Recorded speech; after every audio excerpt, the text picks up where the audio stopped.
How do you access your intuition, that quiet voice inside, when you have a hard time sitting still, when your mind is a chatterbox and filled up with thoughts, and when you just want to be going? How do you do that? Well, today's guest is Dr. Karen Can, a doctor of light medicine and also a medical doctor. And she's going to tell us about her STOIM method for getting in your body to listen to yourself and to get the guidance you need in your life. Join us to find out more. Soul Nectar Show, the Soul Nectar Show. You're invited, delighted to discover who you are. Anything is possible if you believe. So join us on this beautiful journey. Soul Nectar Show, Soul Nectar Show. Well, hello and welcome to another episode of Soul Nectar Show, that show where we talk about all things essence, where we gather around the campfire and we share our stories of connection to that which is greater than us, to the big mystery, beyond the veil, to those synchronistic moments that lead us inexorably to a deeper understanding of ourselves and this world. I'm your host, Carrie Hummingbird, and I love coming in here week after week to have these conversations and bringing beautiful friends of mine to come and share their wisdom and their life experiences so that we can all benefit and from hearing the realizations and the nuances of these journeys that we all share. Maybe just the details are slightly different. And so today, just so delighted to be having a conversation with my dear friend and colleague, Dr. Karen Can. Welcome to the show. So glad you're here. Um, Same here, Carrie. I just absolutely love the work that you're doing, and everyone who connects with you is truly blessed. So thank you so much for having me on your show. No, I'm really grateful. You guys are going to love Dr. Karen. So she is a doctor of light medicine, and she's a #1 international bestselling author, a visionary, and a pioneer in healing, consciousness, and spirituality.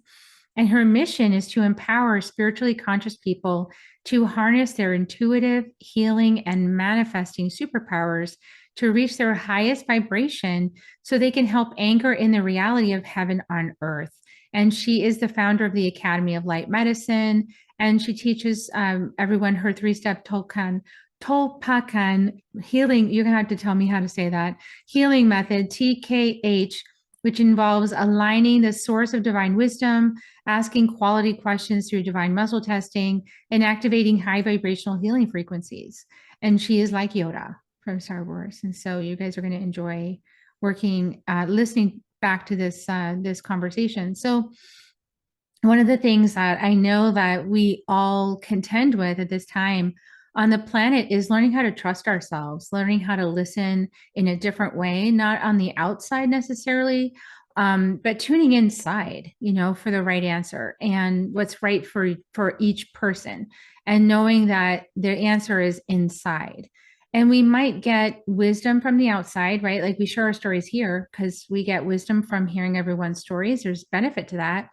And ultimately, though, whatever comes through any conversation, whether it's with a doctor, as Dr. Karen is actually a doctor, she's an actual doctor, and so we can hear that wisdom coming through, but we also need to check it inside, because there were many times when I sat in a doctor's office and I got a recommendation and it didn't feel right. It didn't feel like that doesn't seem right for me. I don't really feel aligned with that.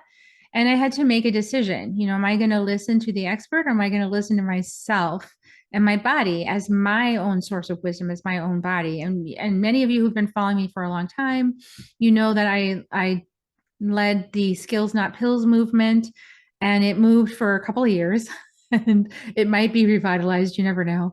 But I interviewed a lot of people talking about tune into your own wisdom, like really step into your power, listen to your body, listen to yourself, learn how to listen to that voice within, because that voice within has all your answers, much more so than somebody on the outside of you that's not having your experience.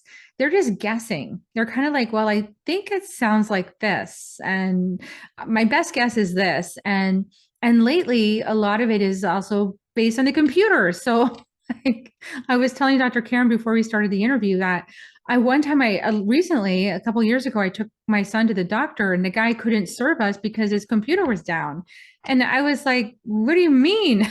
You're supposed to know a certain amount of stuff just without any other outside resource. But he was like, well, I can't really help you because our computer system is down, so I can't do anything.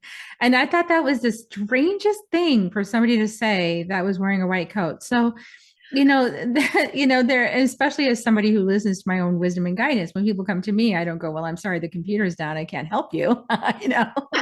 I'm able to listen to them and help them work through it.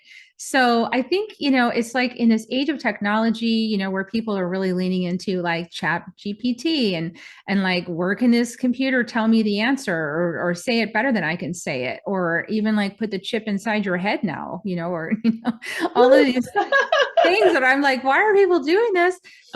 And we're losing touch with like the amazingness of ourselves. Like, right. We're losing touch with the amazing experience of being a soul in a body. That's more powerful than any of this other stuff. This other stuff is stuff that toys are created by souls, to play with, but it's not the ultimate power. So having said all that, I know that we're going to take this conversation in amazing directions, Dr. Karen. So, tell us a little bit about your own journey to establish your wisdom in a world that is sort of relying on computers and textbooks and, research studies to prove X, Y, Z and arguing over every little detail back and forth. How did you come, to found this amazing Academy of Light Medicine and be teaching so many other people to trust themselves? How did you turn your back on that old world? Well, I think a lot of people have experiences growing up as a child and being told that whatever they're feeling or thinking is not okay, or that it's like untrue. And I have memories of when I was 5 being told to sit on my grandfather's lap to take a nice picture, and I did not want to. And they said, well, come on, like, and I was kind of guilted into it, like, come on, don't be like that, be nice and sit on your grandfather's lap. But honestly, I didn't like the man.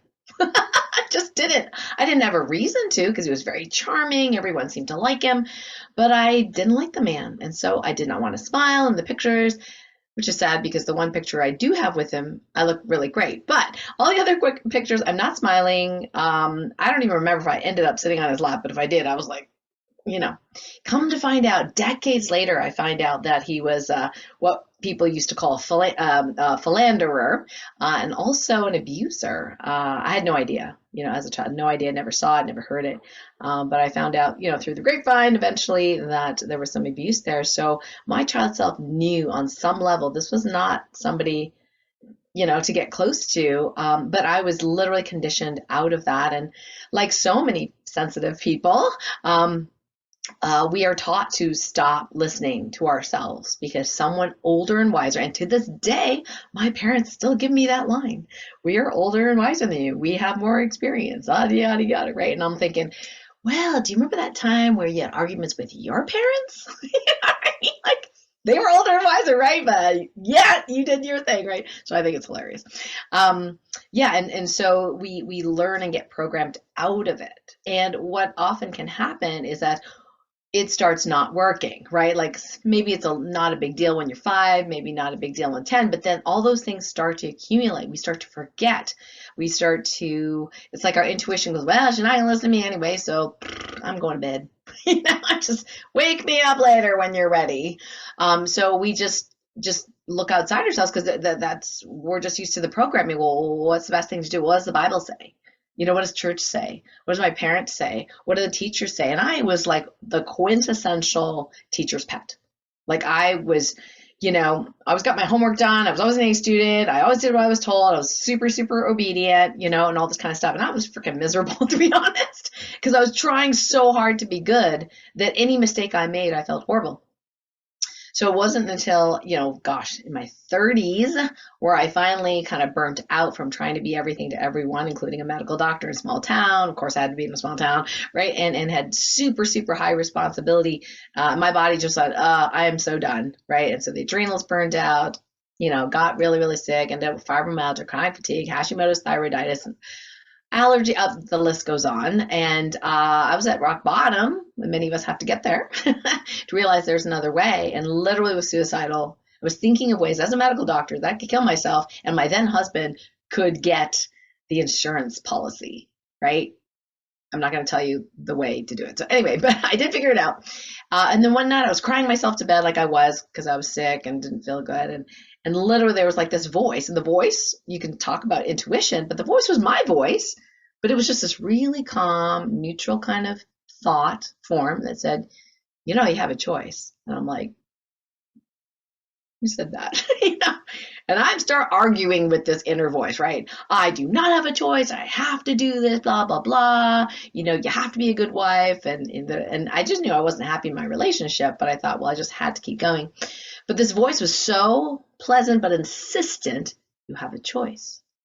And I was like, well, if I did have a choice, what would I choose? And the answer was a divorce. And I was like, oh my God, that's not going to happen, right?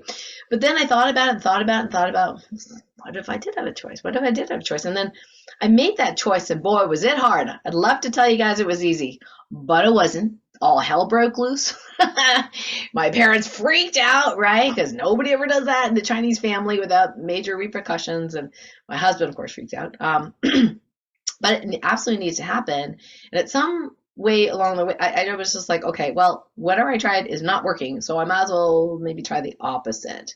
So this voice started getting a little louder, and it wasn't really a voice like I'm hearing voices, but just the thoughts kept coming that were really, really different from what I was thinking. And I thought, well, let me just try that. Right. And then what would happen, I get happier and happier. And then synchronicities started happening. Teachers came into my life, the right books came into my life, the right courses, and I just started following this little breadcrumb trail slowly, seemingly. And then within 2 years, I pretty much healed my fibromyalgia, chronic fatigue, which is unheard of generally. People don't seem to heal from that very often. And then I thought, well, I'm going to probably share this, right? So I started sharing with my patients and really allowing myself okay, it's not logical, but I'm feeling this, or my sense is this, and started learning the language, had some teachers help me with languaging. And lo and behold, my patients were getting better because I wasn't telling them what they should do, but literally saying, well, these are the options. What resonates with you? So I learned the language, right? To share that without being that doctor, be like, well, because I used to be that one where it's like, okay, you're listening to, some radio show of this Yahoo medical doctor that says progesterone's good for you. I don't see the data. The book is by an MD who is no longer licensed, so I'm not going to believe him, and just completely poo-poo whatever the person presented. And now I'm like, wait a second. There are reasons that people do not renew their license. There are reasons why it isn't shared in mainstream. Oh, wow. Okay. So now I'm much, much more open. And my favorite line, Carrie Hummingbird, is whatever works. I love that. I have to make a recommendation, right? It doesn't work for you. Throw it out. Throw it out. Find something that does work. Whatever works. Yeah. Whatever works. Whatever works. You don't want to do it my way? Great. That's fine. You want to do it my way? Great. That's fine. I'm not going to be attached to it. It's whatever works. Whatever gets you to more health, happiness, joy, prosperity, harmony in your relationships. Do that. Yeah. It's so much pressure, isn't it? To be the one that's supposed to have everyone's answers. That is so much pressure. And it's because it's false. Like it's a false illusion. Yes.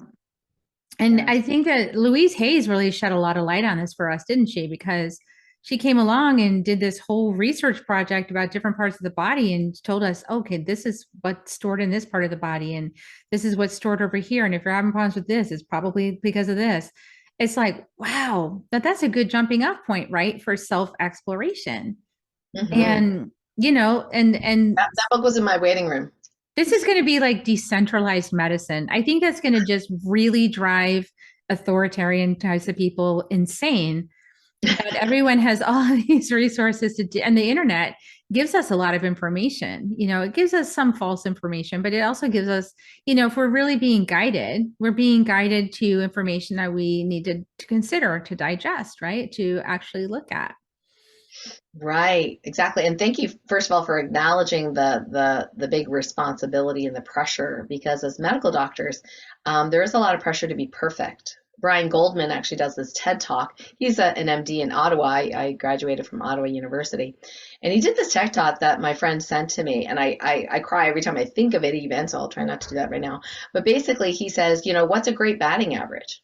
Right? Whatever that is, 0.75 or whatever, how the baseball people do it. And he goes, so what do you think about a doctor having a 0.75? That's not good enough. Yeah, it has to be a 10. Because somebody could die, right? Somebody might die. Yeah, and so there's that pressure. Happens every day, but yeah. To be perfect. And so we put a lot of pressure on ourselves. And so we think we have to have the answer. And so if we are relying on other people finding their own answers, that's kind of scary for us, because you never know, they might sue us, right? Or somebody might die. So yeah, it is very challenging. So I do empathize with my medical colleagues. It is a very challenging, space to be in. One of my favorite stories, Carrie, is that I was on a plane with several naturopaths going to a meeting together. Dr. Erin Kinney, who you know, was also on the plane. They were sitting in front of me. I was in the back seats, right? So I have all these naturopaths and sitting, and guess what? Over the intercom says, is there a medical doctor in the plane? We need your help. Please come to the galley, right? And I'm thinking, there's 4 of them up there. Not a single one stood up. Not a single one. They waited for me to go. And I'm like, I'm walking from the back and I'm looking at them like, they're like, oh, we know you can handle it, right? Because the medical doctor, that final authority figure, they defer to us when all hell breaks loose and they don't know what to do. We're the ones that get sued, not them, right? So it's this huge responsibility. And by the way, it was appropriate that I was the one, because the person that fell down, hit their head, and became unconscious was a medical doctor. And I had to kick him off the plane. So yeah, probably an MD would have had bigger clout than all the naturopaths and the ER nurse who helped me. Thank, she's so sweet. None of my colleagues helped me, just the ER nurse. I'm like, seriously, guys. So that's so much light. I feel like I think that the pandemic taught us a lot about how we don't know, like the medical industry, they didn't know what to do. They were just making some stuff up that sounded good, just like, okay, we're a mask. Well, we don't know, so we're going to follow this authority. We don't know, like try this, and we hope it works. And, and so there wasn't like, it wasn't only afterwards that there were studies and things like that done, because when you're in a crisis, you don't have time to run studies. You just got to just hop to it and try to figure it out. Right. But then you're just kind of guessing. But I think the guessing part is actually what's true. I think everyone's guessing, when it's up to the person. I really firmly believe that the person is the only one that can look inside themselves and really know the truth. Like they might get a lot of insight or mirroring from the outside world. Yes. They might get input, and this information comes in, but that person's still the one that has to digest all of it and go, this is what feels right, to me. Yeah, but absolutely. People don't know how to do that, Dr. Karen. I mean, because it's gotten conditioned out of us because of what? Religion and fear and misogyny. And, so, we're supposed to trust our intuition. We were supposed to surrender all of our power outside of us to these authority figures in this like institutional system. But we forgot how to connect with our bodies, how to connect with spirit, how to connect with Mother Earth, and how to trust, that sort of invisible wisdom, right? It's because it's kind of invisible. It's in the intangible space. To learn how to connect with that, which our ancestors always knew. They knew how to talk to the planet, how to talk to the trees and the plants. I think about, I'm going to the jungle, as you know. And by the time this comes out, I think I'll be coming right back from the jungle. I think I'm heading on the way home by the time it's released or something like that. Or I might even be home. But anyway, in the jungle, I'm going to be working with ayahuasca with the shamans. And the only reason the shamans know how to work with ayahuasca as a plant, as a medicinal plant for healing, is because the plant told them how to mix it. The plant itself told the shamans, this is how you prepare me. This is what you do. And because if they hadn't have listened to that, they would have died, but through experimentation. Right. So they actually talk with the plant. They listen to the plant. They work with the plant, and the plant tells them how to prepare it.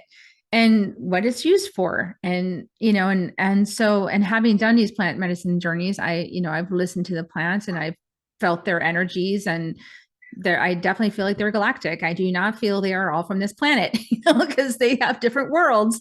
And I had this one ceremony where I was on ayahuasca and all the plants started coming in, and I could feel the difference in energetics. And I even saw visuals of like different planets, like actually different planets, where this plant is from some other planet. Oh, I didn't know that. And all of this information is coming in and it's congruent with what other people are saying, like, oh yeah, I felt this one was kind of like this strange ethereal world. Mm. So it's kind of cool. I mean, it's really cool actually to be able to do that. But we need to learn how to listen, right? Because I mean, the planet has wisdom for us and our bodies have wisdom for us. So how do you help people bridge that? Because I know you must have it must have taken a journey for you to move out of that left brain, like Oh yeah. certainty that what the heck, like I know, and I know because it's written in these books, to like, wait a second, maybe I don't know, and let me listen. How did you make that bridge yourself? Well, yeah, certainly the left brain part became very, very strong because of conditioning, of course, medical school, lots and lots of studying and learning. And I was very good at test taking. So very strong in the left brain and very inquisitive and a big critical thinker on some level, right? But because of my illness, there were no answers. It's like, how do you treat chronic fatigue, fibromyalgia? Like medicine only has these few options, antidepressants and another antidepressant, which both made me sick. So, well, that's the end of that, right? And I'm like, there must be more than this, right? So then I was like, okay, well, there must be something else. And of course, the left brain goes to research and things like that. I did find some other, naturopathic type of thing. But what was very interesting was on the soul level, I knew it had to do with my, feeling depressed and unhappy in my marriage. So I kind of went down that road, found a teacher because now I was open, right? The universe is like, here you go. Here's this person. And she helped me a lot. And she was just a beautiful soul who was just so compassionate.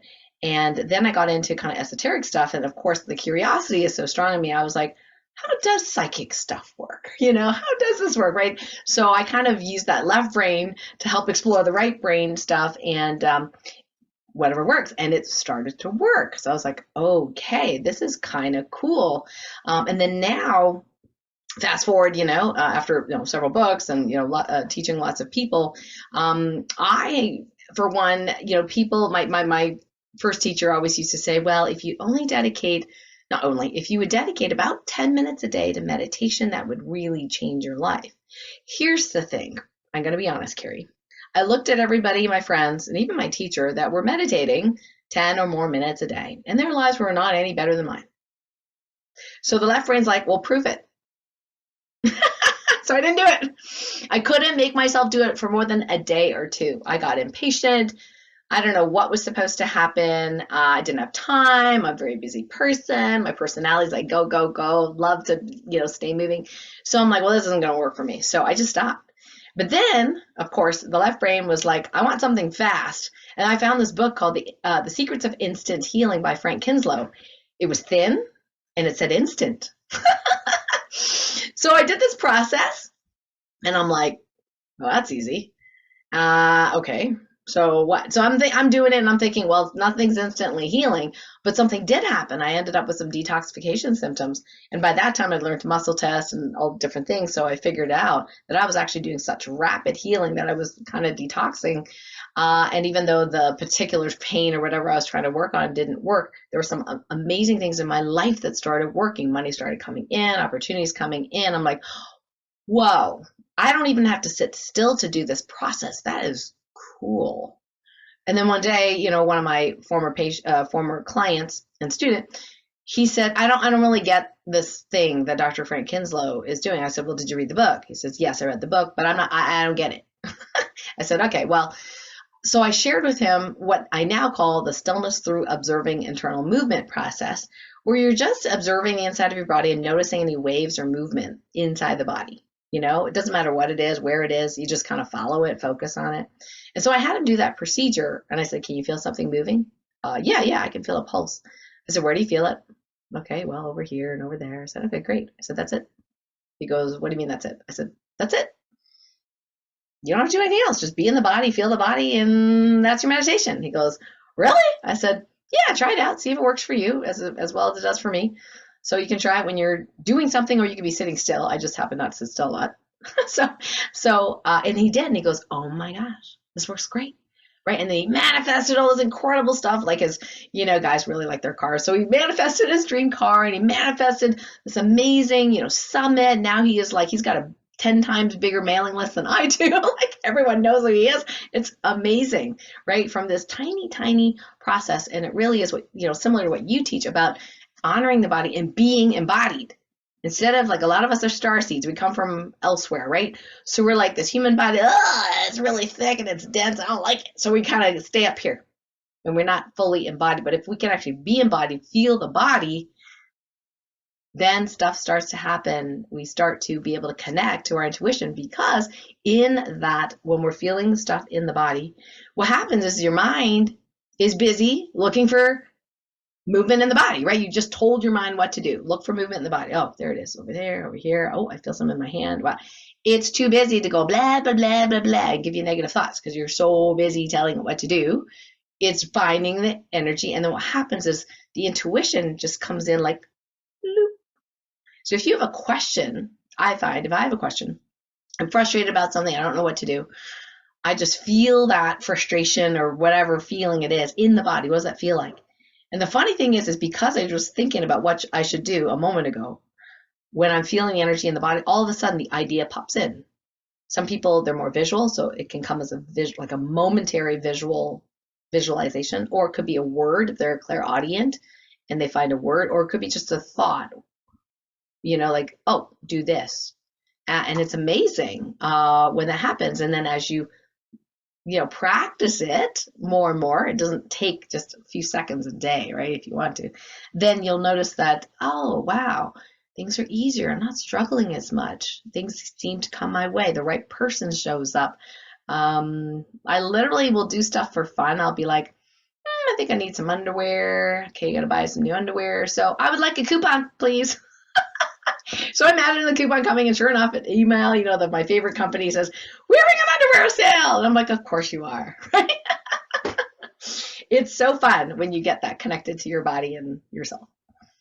I love that. I love that you're giving people a way to access their intuition without having to get completely zen and, be up on the top of the mountain and go to some silent retreat for 15 days. It's like, because we live modern lives, we live and I do think, I know that people need more stillness, Sure, but absolutely. absolutely. But like when you're getting started, that feels so daunting, and it's like, well, I don't know how to do that. And that seems really uncomfortable. And I don't like being still because then I'm aware of all my thoughts and I hate that, and so people don't want to be still like that. But when I love what you're saying, like pay attention to the body, because I'm realizing that was actually my pathway too, because my first real teacher for shamanism, Heather Ashamara, she was teaching me how to like place one hand over my belly and one hand over my heart, and to close my eyes and to go inside whenever I felt stress, and then just breathe and feel it. And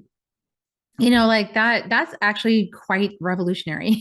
Like that's the heart. So simple, right? It's heart coherence. It's rebalancing the parasympathetic and sympathetic nervous systems. And it's like holding a baby, so like you're holding yourself like a baby, and then you're just kind of breathing. And like you said, your attention is like on your breath or on your hands, because your hands are on your body, and they're on the parts of the body where the nervous systems meet, right? Like where the energy bundles are. So like, how brilliant is that? Actually, that's very smart, and I only like years later did I realize that's actually revolutionary, to place your hands there and to take breaths and to close your eyes. Because why? Because the eyes are the primary sense that activates the mind for most people. The vision, like where the outside world is hooking our attention because we're seeing it normally. So if we can turn off that stimulus for a moment, we can tune in, and then place our focus in the body. And then, we're coming inside ourselves. We're like landing on the planet. You can't manifest anything unless you're here. That's what people often tell people that, right? Because you can't manifest if you have one little dangle of energy animating yourself. You can't heal your body. unless No. you're willing to be here and willing to be embodied. I measure people's hara lines day in and day out, and they're a proportion that, you know, their soul is not necessarily human, so they have other star seed lives, and they're just not used to this density, and it's very hard, very difficult. They kind of forgot their assignment when they incarnated, so part of their energy is escaped out, and it's not anchored in the body. And the hara line is one way where we can actually test what percentage of the energy charge is in the hara line. If it's low, that means they actually don't want to be here. And if they don't want to be here, it's really hard for them to heal their physical form because there's not energy in the present. And that's absolutely necessary. And I love the whole heart belly, you know, thing, because a lot of people are very tactile as well. And this helps to anchor in, what am I feeling? If they're like, I don't feel anything in my body, then it's like, okay, well, put your hands on it. Can you feel your hand on your body? Yeah. Okay. Well, can your hand feel the chest? Yeah. Can your hand feel the belly? Yeah. Right. So we can kind of step by step bring people's awareness back to the body. And it's a very, very awesome practice. And eventually you won't need to do this. Eventually you won't need to close your eyes, right? You can be able, like I'm talking to you, Carrie, right now, and I can just feel woo, all sorts of energy running in my body. I'm actually quite warm. Yeah, that happens. Yeah, it's really fun. I think the fun thing is just seeing the synchronicities happen and the solutions coming up. I used to struggle. I used to be like awake all night long trying to figure out a problem. That is not the way to do it. It takes You so only much need half a brain. energy, Yeah. and it's just like, if you're a person that gets a lot of headaches, that's because of that. Like, all your energy is up here. I was Mm. telling people it's like a blob, and so some people walk around like blobs, like their energy is all up here, just like with their head in their throat, like just, and it's Well, not I do even have a lot of down, that too. it's not even down past the chest, like it doesn't even Yeah, get to yeah. the chest. It's just like blobbing like this. So no Oh wonder you yeah. feel all like So true. disoriented because you're walking around trying to Yep. like Well, some of us have navigate. to actually work at it, You got to like get the energy especially. all the way down through the Yep. feet and into Yep. the earth. That's what grounding meditations are for. So Absolutely. when you were saying you test people's HAR line, tell us a little bit more about that. Is it HAR? Like, what is that Oh, line? HARA. Yeah, so traditionally in sort of energy healing spaces, the Hara line is like the main power line that you can receive, energy, if you will, from source above and even earth below. And from the Hara line, there are connections to the energy center or vortices in the body, the chakras. And depending on which system, whether the 7 chakra system, 13 chakra system, the Hara line's connected and communicating to all these to help your body function, but also there are metaphysical things that they do. So this power line has to be able to have these chakras or vortices to convert that raw energy into the kind of energy that the pancreas, the stomach, the heart, like the physical parts of us need. And so we all have this tube. In Chinese medicine, they call it something else. The Tai Chi pole is what they call it. But there is this linear kind of conduit of energy right in front of or encompassing the spine. And you can actually, with divine muscle testing, so that's something I teach my students, is to first of all connect to themselves, their inner wisdom. Sometimes we call it connect to source, connect to the 0-point field through this stillness, through observing internal movement. Then we teach them how to do muscle testing to use their body as a conduit for inner knowing. And eventually you won't need the muscle testing, but it's a great practice to do that. And we just literally ask quality questions of source and say, okay, well, how happy and balanced is this person's Hara line? More than 50%, less than 50%, more than 70, 80, 90, until we get a yes response, which could be a sway forward for people doing the sway test. And so my claim to fame is not that I know a lot. My claim to fame is that I ask a lot of questions, and I ask the right questions. Because we can be very accurate in that when we're connected to the 0-point field, when we're connected to that inner wisdom, we can ask all sorts of questions. I can ask for someone that's like struggling with thyroid issues, how happy and balanced is their thyroid? How happy and balanced is their pathway between the pineal, hypothalamus, pituitary, thyroid, adrenals, right? What percentage of that thyroid issue is actually physical in nature? Do they need more minerals? Do they need more protein? Whatever. Or is it mental? Is it a negative thought form? Or is there an emotion related to the thyroid that's causing it? Or is it energetic? Maybe one of their meridians is not working very well. Maybe it's spiritual. Maybe they have, an energetic weapon, spiritual weapon of some sort from another timeline, some weird esoteric stuff we get into.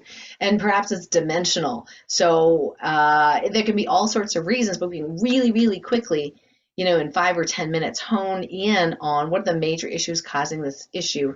And most of the time when somebody gets on an interview with me for like the VIP program or something, we go through this mini assessment.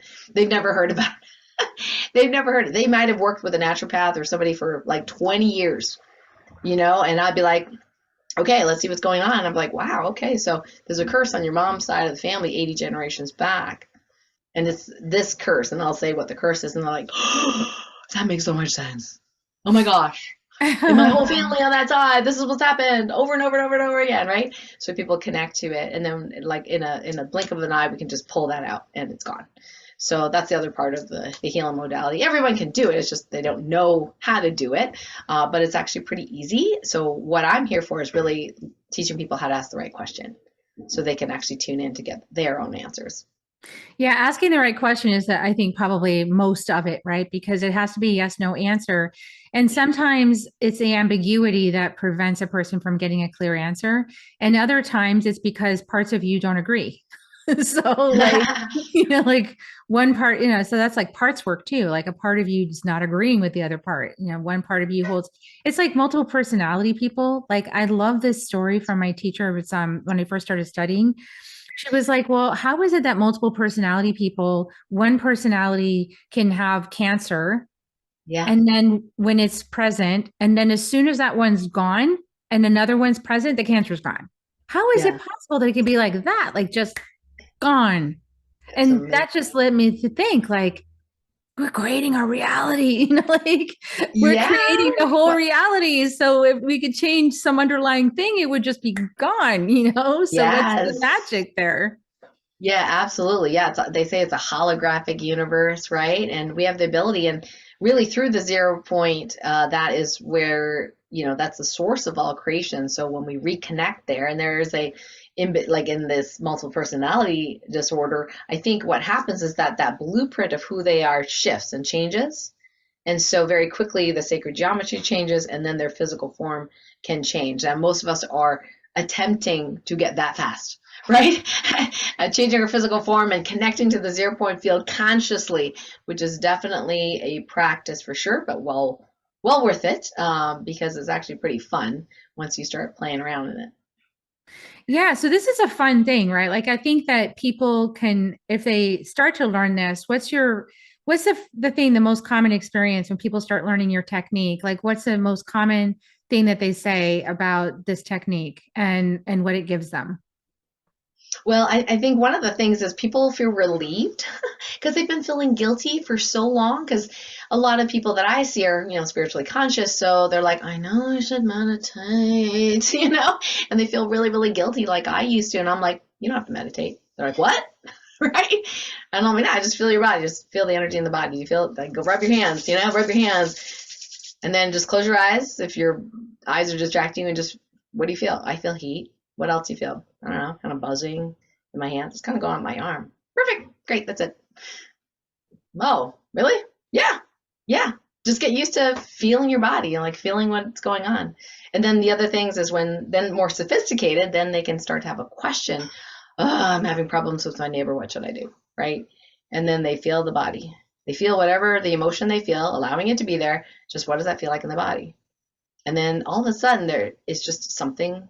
It's like you don't even know. Sometimes it's intuition, Carrie. Sometimes it's like, I just feel compelled to do something. Like the other day, I was helping, somebody in one of my dream weaving looms, and I just thought, oh, Sheila likes animals. Oh, I'll just put on Facebook. It was just literally like, I didn't know what I was doing. I was just like, I'll just put on Facebook. Anybody highly spiritual here who absolutely loves animals? Oh my God, I got like 15 responses. I'm still catching up, right, to respond to these people. It's like, how did I know to do that? I just was just doing what I do. I just feel my body. And then with that slight question, how can I help this person? Then it was like the idea came, and I just acted and didn't even think, oh, is this an intuitive hit? No. It just bypasses the left brain. It's just like, I feel like doing that. So I'll do it. Sometimes I'll be like, oh, I love this quote. I'm making a meme, right? And I'll just make a meme, and it's like people are like, oh my God, I really need to hear that. Oh my God, thank you so much for making this, right? And I'm like, cool, no idea I was supposed to make it, but I just felt like it. So that's the really neat thing about it, is that it can grow and evolve in this way, and it can be really fun. Yeah, and that second guessing thing that I've gotten trapped in so many times in my path, right? I've gotten like serious about testing myself, Dr. Karen. I will just confess. I've gone through periods where I did not trust my muscle testing or my pendulum the first time through. So I would write down all the different options on little tiny strips of paper and then fold them up so that Oh I yeah, couldn't that's an see idea. Yep. what they say, Yep. and then like toss them in the air, Yeah. and then I don't know which one's which, right? And then I'll just put Right. my Right. pendulum over all of them and see which one's Yeah. right, and Sure. and then I would go like, oh, but I'm not sure. And then I would test, I would say, well, if it's right, it should be the right like 3 times in a row. So yeah, I know what you mean about like testing it, right? And then as a healer though, like when you actually work with people with this, you learn to trust it faster, actually, I feel like, because you get the answer, you share, you say, well, what's coming for me is this feeling, or I feel this in my body. Is that what you're feeling in your body? And in that mirroring process, there can be so much comfort. It's like, oh, okay, you do. Okay, great. I was correct there, and I like it. I like that it's, we're moving out of the certainty, yeah, and into the Yes. question. And Yes. questions were always forbidden. So we're tasting the forbidden fruit of questions. And we're asking a lot of them. Right. Yeah. Yes, I love, and then I just love, what you say, how you're working with people and, asking their, resonance, or, sometimes the universe will literally give us validation, like in like your, client saying something, or somebody else on Facebook saying something. Sometimes I think I'm nuts. Okay. Cause I get some answer. I'm like, what the heck is dimensional fascia? I have no idea, but source told me to write it down. Okay. Here I am trying to okay, what does that look like? Trying to figure it out. I'm like, well, there's this thing. It connects everything to everything. I'm calling it fascia, interdimensional fascia. I know you can't find it anywhere. It's not in the books, it's not on the internet, right? And then my mentor, Marcus, who knows the Egyptian Abukra system, and he teaches that now. When he started teaching, he's like, oh, we call them strings and membranes. I'm like, oh my God, yes, that's exactly what the interdimensional fascia is, right? So it's neat having that validation. So we'll each get something different, but we'll validate that we're on the right track. And that's the nice thing about doing this practice.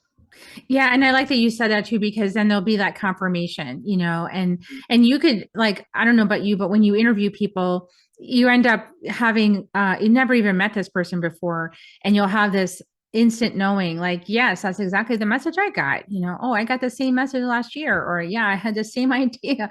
And so we're on the same wavelengths, and I feel like we just have to trust that. So we're running out of time here, but unfortunately, because I love you so much and I just love telling stories with you. What else do you want to share with people? Because I know that this testing I've done, actually, I read Dr. Karen's. She has a free offer, a free book, and that teaches you how to do some of this stuff. And there's this amazing, you got classes, you have a podcast of your own, you have a community, you're like set up, so what do you want to tell people about today? Well, if what you're hearing resonates with you, would like to connect with the community, we call it the Light Medicine Community. Put the link near this. It's basically KarenCan.com/community, and that'll forward you where it's free to join. And every month we do a mini healing where I do actually muscle testing on the whole group, and sometimes individuals. We just demonstrate how we can get the answers and heal, and it's pretty fun. I really have a lot of fun, and people do as well, to get that free mini healing every month. And then the Stillness through Observing Internal Movement, that's actually a free class. It's like a 30-minute class, and people can get that at stillnessonthefly.com. And so I'll walk you through the whole process. Of course, the sensitivity is your superpower book, which you can get on Amazon. That whole chapter 4, I say, is the most important chapter of the whole book, which is that stillness procedure. Remember, guys, stillness does not mean om, right? You can literally go, oh, I just need to feel my body. That's it, right? And just walk around, oh, I forgot to feel my body for the last 3 hours. Okay, feel it now, right? And just do it for seconds at a time. It is incredibly effective and cumulative in benefit, just doing a little bit at a time. And the cool thing is children learn it really quickly, right? Because they don't have a thought that they can't learn it. So it's really, really fast. And if you can teach your children, grandchildren this, go into their happy place, whatever you want to say, feel the heat in the hands, yes. It's like, okay, feel the heat, feel the pulse, right? And then they get kind of used to doing that, and it's no big deal. So yeah, so those are free resources for you, the Light Medicine community. I'd love to connect with you. And then also the stillnessonthefly.com is that free class to learn the stillness technique. I love that. Stillnessonthefly.com. So you guys go check that out. And thank you so much for coming on this show and sharing your gifts and wisdom and your bright light. I so appreciate you. And I hope you guys all love her too. I'll put the links in the show notes. So go look below to get those links. And we're going to give kisses, guys, but only after I just ask you one little favor. Can you please share this episode out? Can you leave a comment and share it out with a friend who might be might be open to learning? And then just say, are you open? You could even ask before, are you open to something I listened to that I really found something powerful with? Are you open to receiving it? And if they say yes, then you can share. And then everybody's willing, right? And so that's one way you can learn how to share. You can ask, are you open? And just another little tip there on sharing this kind of stuff out. Okay, we're going to give you kisses now. So here we come. You want to join me, Dr. Karen? Here come the kisses, everybody. We love you so much. Thanks for listening to the end. Lots of love. And we'll see you next time on Soul Nectar Show. Bye for now, everyone. Thank you, Carrie. If you found even one gold nugget in this episode of Soul Nectar Show, will you do us a favor? Will you subscribe, like, and share this episode? Maybe even write a comment and let us know what you thought about it. We really, really want to engage with you at a much deeper level. Let's be part of community together. Have a great week, everyone. Bye for now. To dive in deeper to nourishing conversation, visit soulnectar.show. Soul Nectar Show. Awaken, awake, Nectar Show. Take a sip from the drip of the nectar, from the source of who you are.